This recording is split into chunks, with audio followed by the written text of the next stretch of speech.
This one is on inclusive and exclusive niching in business.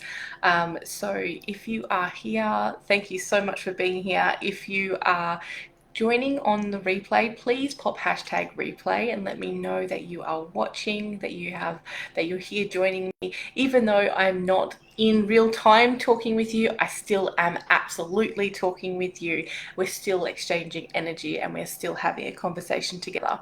If you have any questions along the way, please don't hesitate to pop them in the chat box, because I'll come back and I'll answer them and I'll engage and have a chat with you even after this live has been completed. So again, this is a live on inclusive and exclusive niching in business. Let's get started, shall we? I'm just going to make sure everything is set up on my end. I'm going to make sure that you can actually hear me on my page. So I'm just going to turn this sound up. Oh, there you go. Perfect. That is all set and done. Wonderful. Now, okay, with these particular lives in this world, in the Facebook world, in the social media world, it is always really super helpful to help spread the message. My message is one of inclusion, diversity, equity, and allyship in the world. My message is all about freedom and liberation from discrimination and liberation from man-made rules that really are quite harmful to other people. So that's what I'm all about. So in this world, things like reacting, liking, sharing, commenting, all those beautiful things help in this particular world. So if you could do that and help me share my message, I would be very appreciative of that. Before we begin, I would like to also do an acknowledgement of country. For those of you who aren't familiar with what an acknowledgement of country is, here in this landmass commonly known as Australia, there is a beautiful customary thing that we can do to acknowledge the custodians of the lands where we're coming from. It is a beautiful show of respect, and it is something that is becoming more and more common. It is becoming more and more accepted, and it is becoming more and more commonplace to do these things, because we are becoming more inclusive and we are recognizing that Aboriginal and Torres Strait Islander peoples are amazing peoples, and they are the first peoples of this space. I myself am an Aboriginal woman, I'm a Wadawurrung Noongar woman, and it is something that I find very special and important. So I, Louise O'Reilly of the Wadawurrung Noongar people, would like to acknowledge the Whadjuk people of the Noongar Nation as the traditional and ongoing custodians of the lands and waters on which I am coming to you from. I pay deep respects to them. I acknowledge them. I acknowledge their custodial role and the importance that it plays here. And I also want to acknowledge the very deep and special spiritual connection that the people have to this place. I pay respects to the elders and thank them for their community leadership, their love, their kindness, their guidance, and their support. I would also like to extend that acknowledgement on to the custodians of the lands and waters on which you are watching this from, or listening to this from, because sometimes you don't watch the video, you just listen along like I do. And I would also like to pay respects to the elders in whatever title they refer to themselves in the places that you are. Okay, so like I said, inclusive and exclusive niching. Let's get into it. So the first thing I want to talk to you about is, what is exclusive niching? Now, there are a lot of people who come to me and who are in business, they are business owners, who will often say that they feel that niching in general is exclusive. Now, as an inclusion and diversity, equity, and allyship coach, I actually don't agree with that that idea of niching. And I also come to it and I bring with it my own cultural understandings and experience and knowledge. So it is part of my experience within business as a business owner, but also part of my experience in a cultural sense as well. Now, culturally, I understand and know that we are all here for a particular reason. We are not here to be all things to all people. We have been placed here to care for something particular, something specific. And this can often be shown in things like our totem systems, that we are responsible for the care of a certain thing in our world. It could be an animal, it could be a plant, it could be the land, it could be the water, it could be the air, it could be all kinds of different things. Now, this isn't only applicable to nature, if you consider that humans are not nature as well.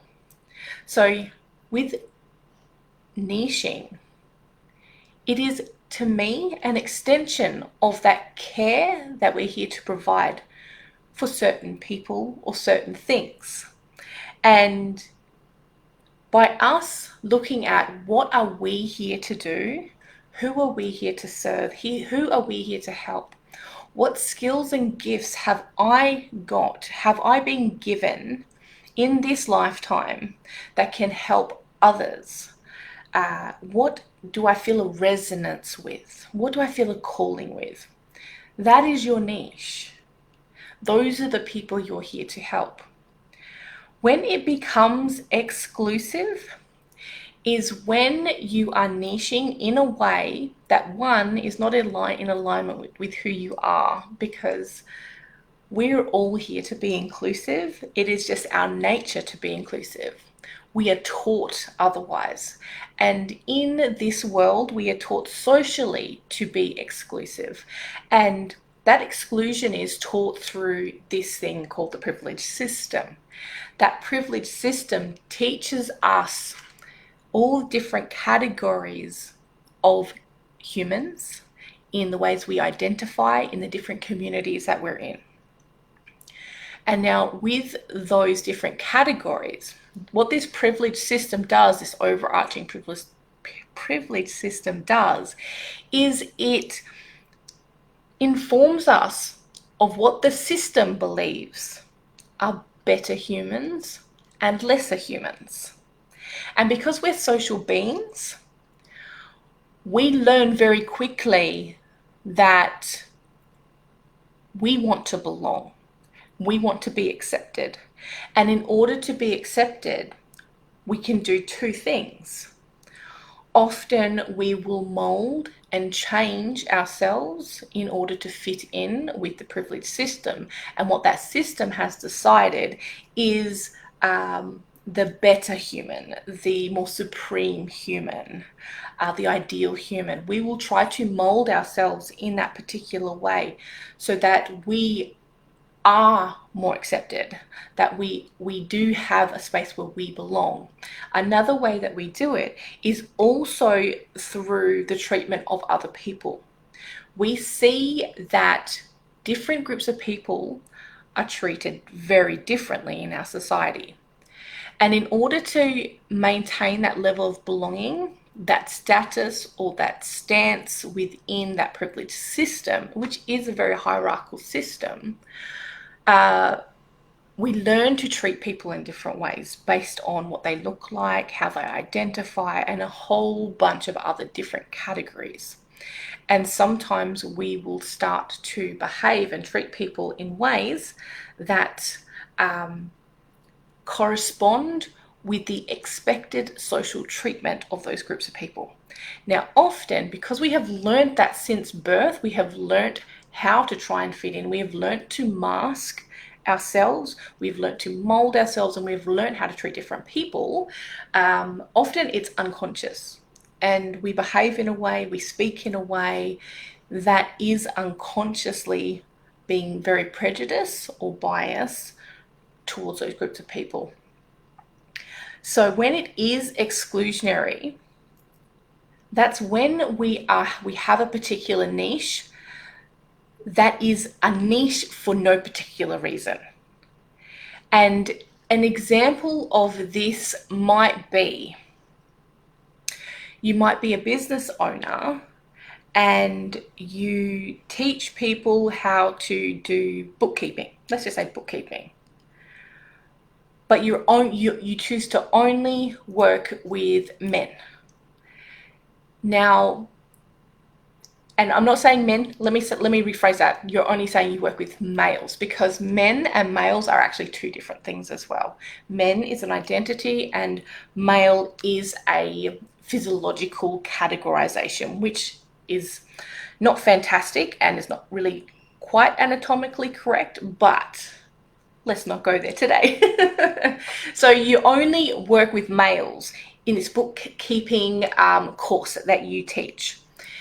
Now, can you see with that particular group of people, there is no actual reason why you would be required to be a male and also be in that course. Can you see how there are females who are also in business who would also love to learn bookkeeping and would benefit from bookkeeping, but because that niche has been set in that particular way, they're being excluded. And quite often when you're setting it up, you set it up in a way so that females will know it's not for them, and quite often it's actually verbalized or written down that you will only work with males. So that is kind of, can you see how there is that connection, that there is no logical explanation why the services that you're offering are not applicable to be used for females, for someone you say is not your niche. There are some other differences though, in terms of being exclusive. You can also be exclusive unintentionally when you have a niche, and you might look at it like, this is my niche, these are all the people who fit inside my niche, and so you build your business around that particular niche. Now, for those of you who are unfamiliar with the niche concept, I'm sure you are, because if you follow me, you're probably in business and you've probably looked at this over and over and over and over. So there's lots of different categorizations of niching, and you know, some of them are down to things like location, age, gender. Sometimes they are down to the sex of a person. There's so many different categorizations that you can put in that space. But when you are niching in a way that says yes to some people and no to other people, but what you're actually offering is applicable to more than the category or the niche that you've chosen, you're probably participating in exclusive niching. And this can also come down to things like finances, because sometimes you might be encouraged to niche based on certain levels of income. You might look at niching for particular levels of affluence or areas of affluence, different bits and pieces like that.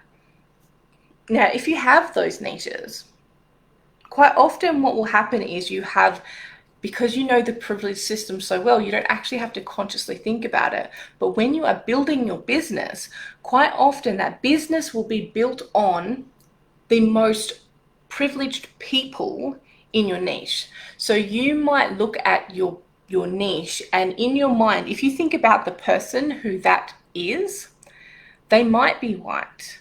And I actually know that a lot of the people that I work with women. So again, women is an identity. You can be a woman if you choose to be a woman. Choose to work with women.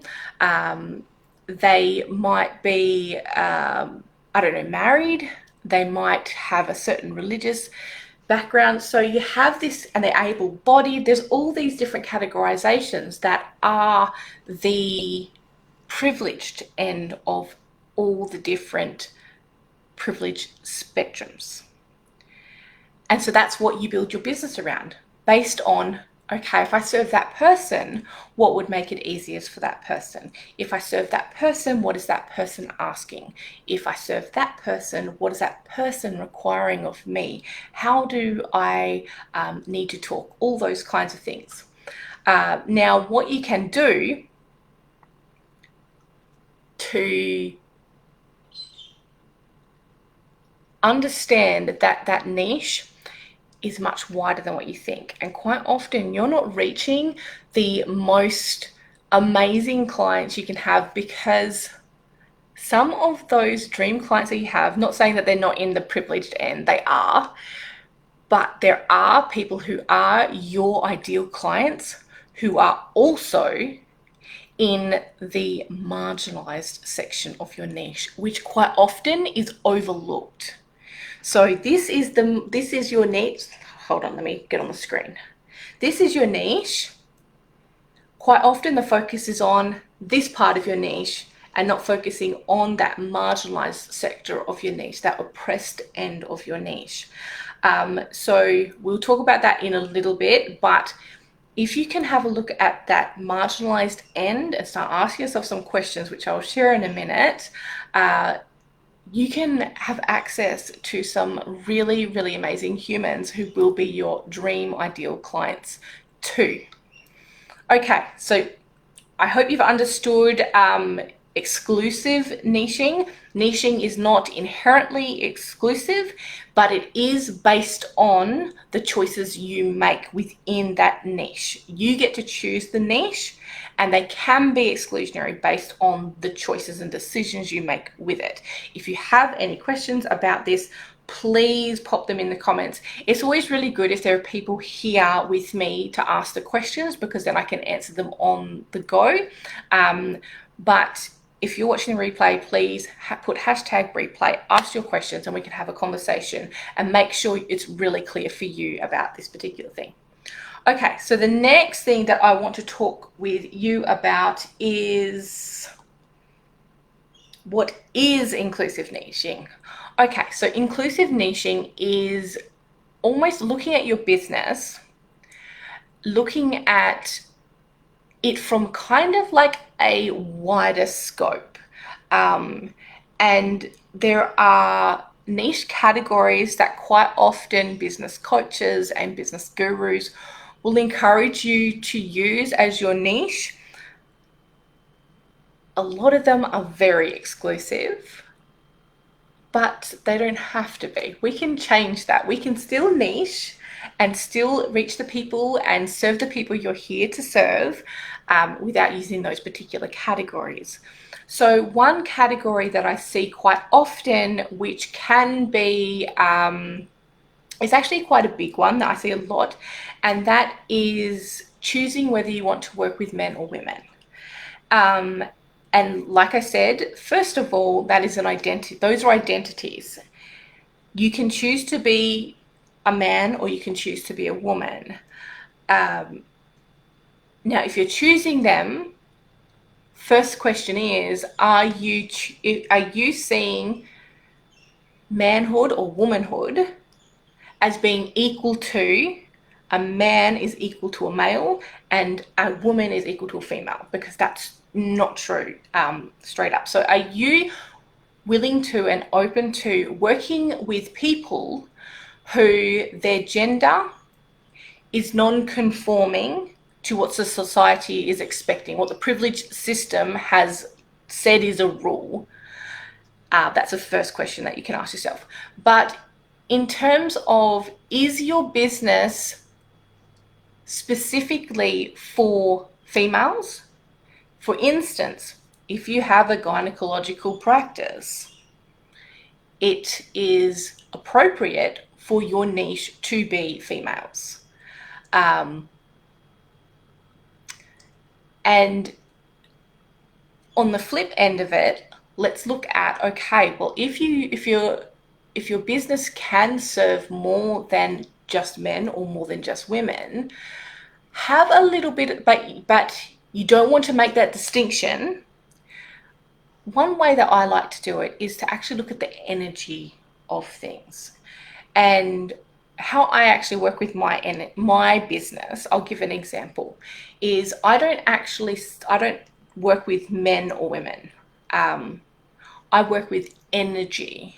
And so my energy that I work with is predominantly a feminine energy with a little bit of masculine energy. So a lot of my work is to do with creativity, innovation, visionary type work, really overall planning, which is all the feminine energy type stuff, creation, all that kind of stuff, dreaming, all feminine energy type stuff, working in the fifth dimensional realm, working with laws of attraction, energy and vibrations of words.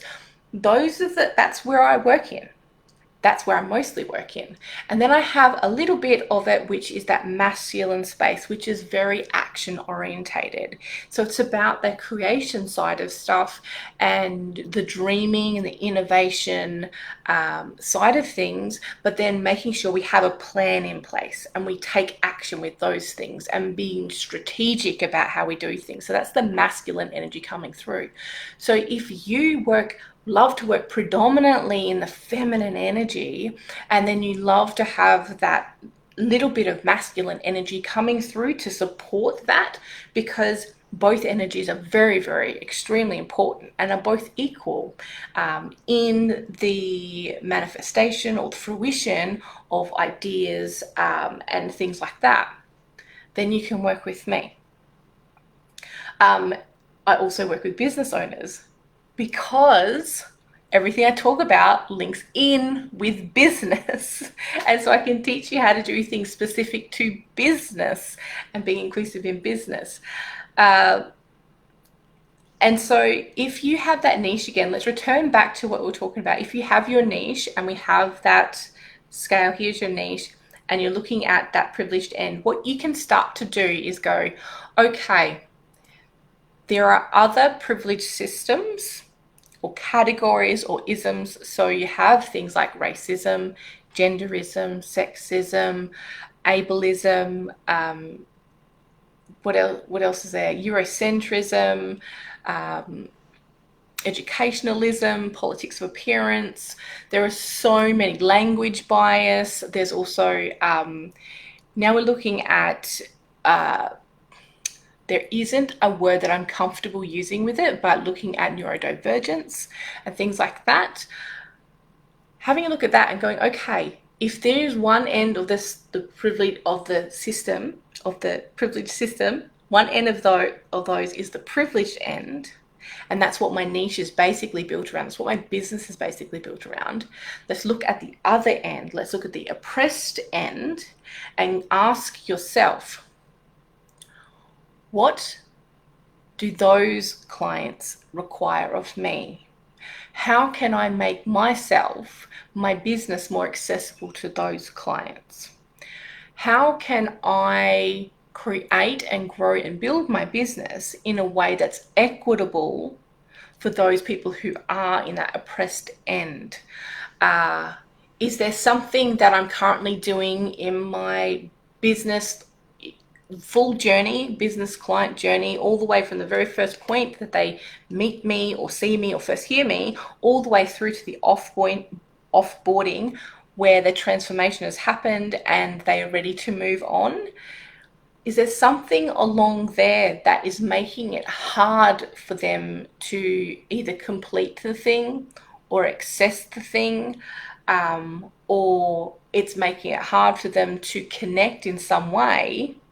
Is there something along that process that I can do with my skills, my knowledge, my resources to make it more equitable? And by equitable, I mean make it so you are doing the effort and the work required to support those groups of people in completing that thing, or reaching the same level that people who are the most privileged already have access to. So I hope that has made inclusive niching a little bit easier. Like I said, please jump in the comments section, ask your questions. If you need a little bit of clarity, ask away. I'm more than happy to come back and we can have a chat about it. And even if it might be a little bit in depth or I've actually missed something, I will jump back on and I'll do another live and talk about it in a bit more depth. So I hope that has been helpful to you with inclusive and exclusive niching. There is so much more to this, but I hope this has been a really good taste of what it could be. After all, awareness of this stuff is that very first step into inclusion, being aware that there is inclusive and exclusive niching. I do want to let you know that quite often when we are participating in exclusive niching, it is not an intentional thing that we're doing. I do have a belief that everyone is doing the very best they can, and that if you're watching me, you probably are a really kind-hearted, compassionate business owner who wants to be inclusive and is just not quite sure how to do it. When we are in that space, that is when we can be unintentionally exclusive, because that's what we've been taught. It's the norm in business to be exclusive. The way our society and the way business and the business cultures have been built is in a way to be exclusive, and that is a part of this systematic oppression of people. It's a systematic exclusion of certain groups of people. And so when you have a society where every part of that society is built and works in a way to further marginalize or oppress certain people, it seems so normal. And this is when our unconscious biases can play games unintentionally without us knowing. And it's a space where until you have awareness of it and you actually start asking yourself the questions, is this inclusive or not inclusive? Are there certain groups of people who I'm not considering in this particular process? That's when those beautiful transformations start to happen within you and your business in terms of your business inclusivity up leveling. So yes, I hope you enjoyed it. Ask me any questions that you want. Thank you so much for being here with me. I do these weekly, so every Wednesday at 11 a.m. Australian Western Standard Time I am here, which is 1 p.m. Australian Eastern Standard Time, which I do believe is 2 p.m. Australian Eastern Daylight Time. So I hope you join me on the next one, and I'll see you there. Bye for now, everyone.